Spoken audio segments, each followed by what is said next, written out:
Welcome back to the channel, everybody. My name's Artie with CoinCasso, and this is Bitcoin Today, a show where we talk about everything cryptocurrency to keep you guys up to date and informed on all things happening in the crypto industry. In today's episode, Ethereum 2.0 testnet Mandala goes live with 20,000 users. There's a high probability of Bitcoin rising as the US dollar has sunk to 2008 levels. And as Chainlink hit its new all-time high, 100% of Chainlink addresses are in the profit. We also do a brief technical analysis on some of the top cryptocurrencies, as well as the current top cryptocurrency prices.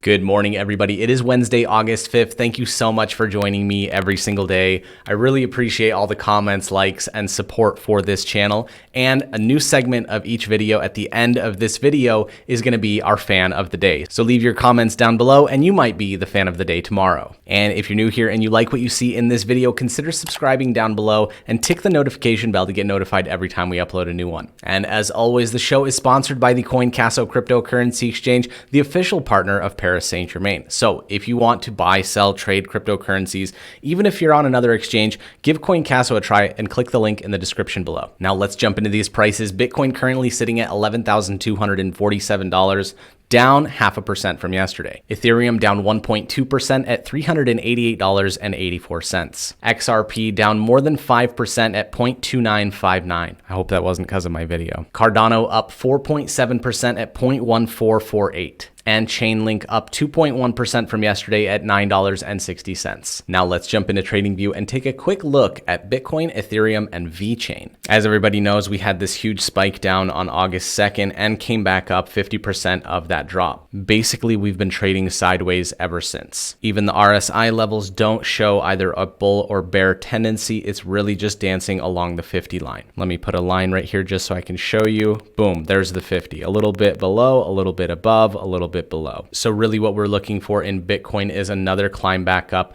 breaking this $12,100, $12,000 barrier so that it can move up to the next resistance level, which is going to be $12,500. So don't be surprised when you see another drop back down, but I don't anticipate it breaking below this $12,000 mark. Ethereum saw the exact same drop, but a nicer spike back up and actually sitting at about 25% of the loss of this big candlestick. This is probably due to the fact that everybody's still hyping about the Ethereum 2.0 testnet. Now, I want to take this out to the daily candlestick chart because a lot of people are wondering why it hasn't spiked back up to continue on this bull run. And always when you have questions about why the charts are doing what they're doing, always look backwards in time and try to find something similar. Now, what I've done is taken Ethereum out to December 2017, where we saw a massive rally and then a continued rally all the way up to $878. This is where we saw the first huge spike down to 691, then a subsequent spike down to 457. So if we look at this, we might see an actual climb up over the next few days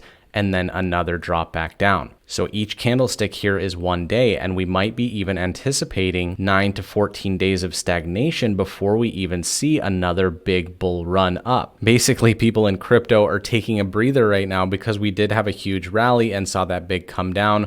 A lot of people are just licking their wounds because some people panic sold. Give it another week and we should honestly see another climb back up. Hopefully we hit this $1,400 mark. But in actuality, considering our price point right now, we should see another climb up to about the $470 level where there is a huge resistance point. Another 10 to 12 days of trading like that, and then another spike up. These are just breathers on a bull run. You can't expect a currency to just skyrocket nonstop. People got to refuel right here. Now, because VeChain was such a high performer, and a lot of you guys have left VeChain in the comment section down below asking me to do some sort of a talk on VeChain. A full dedicated video will probably happen in the near future, but just taking a look at VeChain over the last 24 hours, we saw a price from 0.0172 all the way up to 0.0194. This 24-hour change represents a 13.38% difference. We have dropped down since then, but just looking at the RSI right here, we've been sitting above the 50 level for quite some time. Now let me draw a quick line across the 50 level on the RSI, and as you can see, we are in a bull market. When the price point stays above the 50 level, the bulls have control. Now I have two levels marked up here. This current peak that we just had at 0.023, if VeChain manages to break through this, this is going to be its next resistance level. This is VeChain's all-time high price at 0.0 0.0263. After that, everybody knows VeChain gets on a rocket ship and goes straight to the moon, right? But seriously, just anticipating a little bit of movement in VeChain recently with this current spike up. Nice climb over the last 36 hours. We should see some momentum back up to this level. And hopefully for all the people that have invested in VeChain, it breaks through this level and retests this next resistance. Now, taking a quick look at the top 100 cryptocurrencies by market cap, Bitcoin had 20.9 billion in volume yesterday, Ethereum 12.3 billion, XRP 2.5 billion, Cardano 379 million, and Chainlink really high at 1.28 billion. And with nearly an 11% increase in the last 24 hours, VeChain had a 24-hour volume of 226 million. Now, onto the news, because Ethereum 2.0 was supposed to do its testnet yesterday. Ethereum 2.0 testnet Medalla goes live with 20,000 validators. Ethereum 2.0's final and official public testnet Medalla is now live according to the Ethereum Foundation. Medalla is the final testnet before the launch of Ethereum 2.0 network, which is tentatively expected by year's end. The correct number of peers joined the testnet to consider it workable, according to a tweet from Ethereum's Foundation's Hudson Jameson. Medalla was one of many Ethereum 2.0 testnet over 2019 and 2020.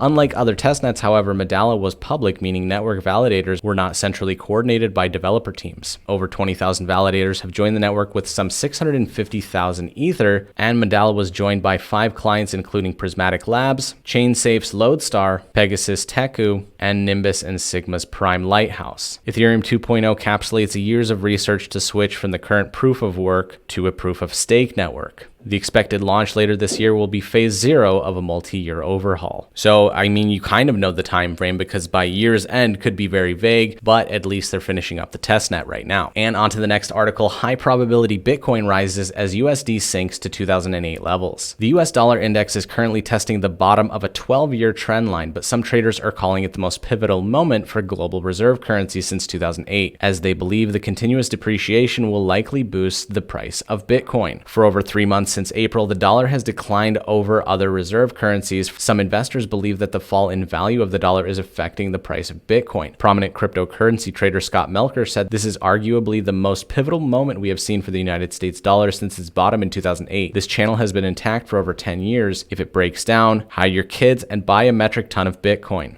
I'm going to link this article down below because it's really interesting and it's really long and I don't want to cram it into a 10-minute video. And as VeChain reached its all-time high, 100% of VeChain addresses are currently in profit. The recent Chainlink rally has led to some unconventional results. 100% of its supply is in the money or profitable. This metric simply represents a comparison between the asset's current price and the price at which it was acquired. According to an intelligence company Into the Block, currently the entire supply of Link tokens is in the money. For reference, about 90% of Bitcoin supply is currently in the money, and only 47% of Litecoin is in the money. I mean, you don't really need a metric to know when a currency hit its all-time high. Everybody that bought it is in the money. It has come down in price a little bit since then, but Chainlink is still doing very well and recovered nicely from the scam article written on it. And just to reference yesterday's video, because I got a lot of flack hating on XRP by all the XRP fanboys, so I apologize if I offended you, but my opinion is my opinion. I'm the one on camera and I'm the one with the voice. I still believe the XRP is very good. Being able to transfer worldwide, it is the banking coin. But as investments go, it's a poor performer compared to everything else. That was the entire basis of the video. All right, and randomly scrolling through the comment section of yesterday's video, let's pick out the fan of the day. And the fan of the day is Ignacio Platon. His comment was, "I think you hit your head too damn hard. XRP is taking over." You, sir, are now the pinned comment. People obviously like your comment since you've already got 13 thumbs ups. Don't forget to leave a like and a comment on this video to see if tomorrow you'll be fan of the day. Thank you so much for watching, and we will see you back here tomorrow.